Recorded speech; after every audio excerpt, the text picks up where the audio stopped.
అది దుబ్బులాపర్ అనేది అందరూ కలిసి ఈ రోజు ఒకే తాటి మీదకి వచ్చి ఇక్కడ చేసుకోవడం అనేది మనకి చాలా ఆనందదాయకమైన విషయం. ఆర్గనైజర్స్ అందరికీ హృదయపూర్వక అభినందనలు అండి. ఇది మరుపురాని రోజు ఇది. ఇదే విధంగా అందరూ కలిసి ఇంకా అందరం కలిపి ఒక్కొక్క సంఘం కలుపుకుంటా అలా డే బై డే ఇది ఒక నాంది. ఒక విధంగా చెప్పాలంటే అందరూ కలిసి 2-3 సంఘాలు కలిపి ఈ రోజు పెట్టుకుంటాం.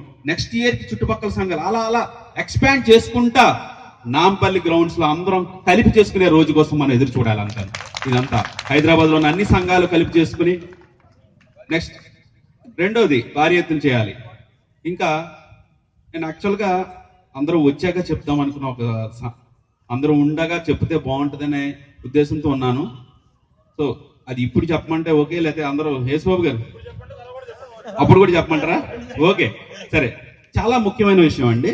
ఇప్పుడు ప్రాబ్లం ఫేస్ చేస్తున్నారు కాపు సంఘాలు కానీ, మనం నలుగురు మాట్లాడుకునేటప్పుడు కానీ, లేదా గ్రూప్గా మాట్లాడుకునేటప్పుడు కానీ, ఎవరైనా నలుగురు కాపులు మన బంధువులు కలిసినప్పుడు మాట్లాడుకునే విషయాలు నేను చెప్తాను. నేను గత 12 సంవత్సరాల నుంచి అన్ని కాపు సంఘాల్లో పనిచేశాను. నేను IBMలో వర్క్ చేస్తున్నాను, సాఫ్ట్వేర్ ఇంజనీర్ వర్క్ చేస్తా. ఈ సోషల్ సర్వీస్ కాపు welfare.com అని 1.5 year బ్యాక్ లాంచ్ చేశాం. ఈ కాపు welfare.com అనేది ఏంటంటే 2 కోట్ల మంది కాపుల్ని ఒక్క వెబ్సైట్ లోకి తీసుకొచ్చి ఫ్రీ రిజిస్ట్రేషన్ ఫ్రీ సర్వీస్ అనే దాని మీద వర్క్ చేస్తున్నాం. దీంట్లో రకరకాల అందరినీ సంఘాలని మన మెంబర్స్ ని చూసిన అనుభవంతో నేను చెప్తున్నాను ఏంటంటే, వెబ్సైట్ గురించి చెప్పే ముందు మనం ఎందుకు మనలో మనమే చులకన అవుతున్నాము, బయట వాళ్ళకు కూడా ఎందుకు చులకన అవుతున్నాం అనే దాని మీద ప్రాక్టికల్ గా నేను వర్క్ చేసి అనుభవంతో నేను చెప్తున్న మాటలు ఇవి.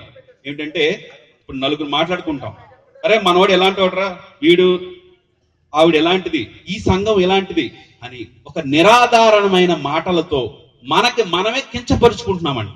యాక్చువల్గా ఇప్పుడు జరుగుతున్న ప్రాక్టికల్ గా చెప్పాలంటే టెక్నాలజీ కూడా జోడిస్తున్నాం.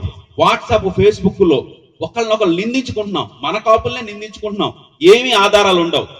పలానా ఎల్ఐ చెప్పాడు అంటారు. ఎవరు చెప్పారు నీకంటే ఎల్ఐ చెప్పాడు. సరే ఎల్ఐకి ఫోన్ చేయని అంటాం. ఆడికి ఫోన్ చేస్తే ఎల్ఐకి పుల్లయ్య చెప్పాడు అంటాడు. మళ్ళీ పుల్లయ్యకి ఫోన్ చేసి ఏంటి నా గురించి ఎలా చెప్పామంటాం అంటే ఎవడో ఒకటి చెప్పాడండి, ఆడి పేరు గుర్తులేదు అంటాడు. ఇలాగా మన మీద మనమే నిందలేసుకుని అసలు మన మీద మనకే రెస్పెక్ట్ పోతున్న రోజుల్లో ఉన్నాం మనం. యాక్చువల్గా ఎందుకు మా ప్రాక్టికల్ గా ఏం జరుగుతుంది అనేది మీ అందరికీ చెప్పాలి. ఇలా జరుగుతున్న రోజుల్లో మీరు చేయవలసిన బాధ్యత ఏంటంటే, ఓకే పలానా వ్యక్తి అలాంటి వాడా, పలానా ఆర్గనైజేషన్ అలాంటిది అన్నప్పుడు